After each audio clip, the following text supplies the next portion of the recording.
Is it appropriate for the FTC to ask an American company, the journalists, that they have communicated with? I don't think so, sir.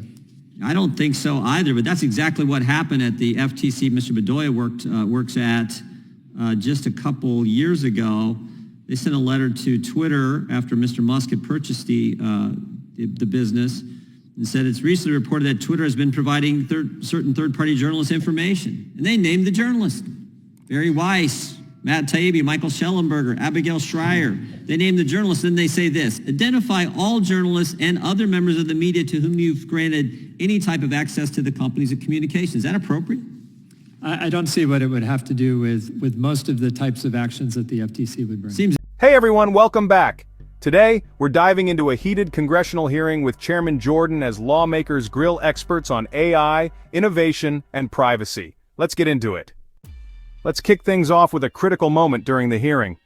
Chairman Jordan raised concerns about the FTC asking Twitter for info on journalists they'd spoken to, including names like Barry Weiss, Matt Taibbi, and Michael Schellenberger.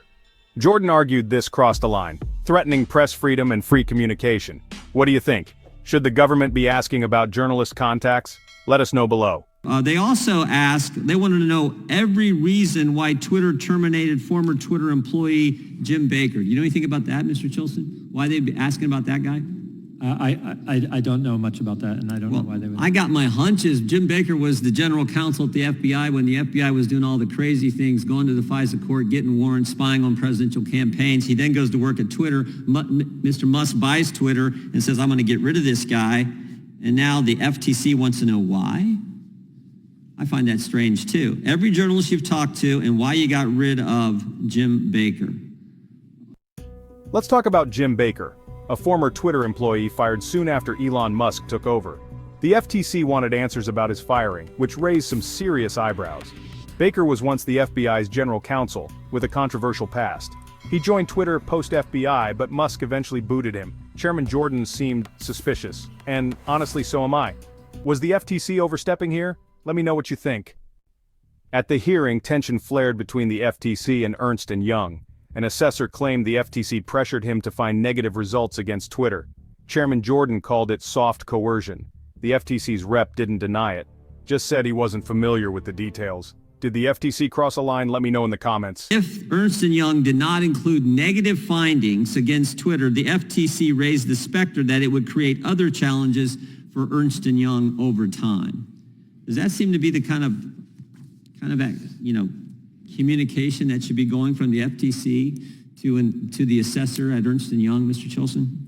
It seems like a form of soft coercion. Yeah, is that accurate, Mr. Bedoya? Did you guys do that, Mr. Roque? Again, this is under oath in the case. Is that what happened at the FTC? Why would you tell Ernst Young, you better find out the right thing, you better find something negative against Twitter, you may not get business with us over time?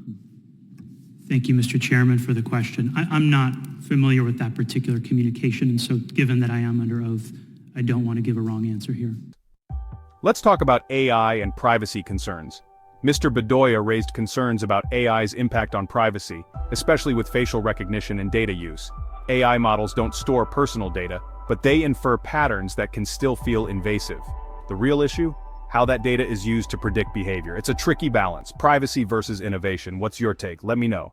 3 warnings that he pointed out: vertical integration, AI keeping private data private, and then the surveillance concern.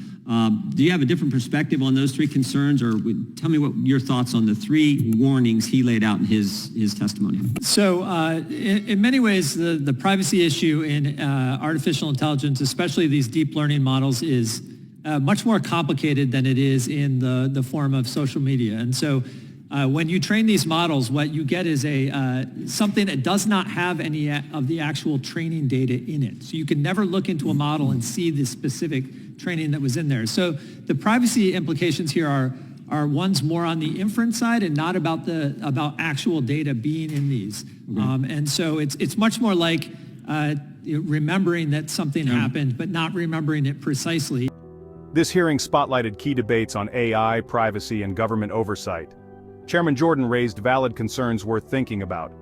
As tech evolves, we must ask, how much oversight is too much? Like and subscribe for more updates on these critical issues. Thanks for watching. See you in the next one.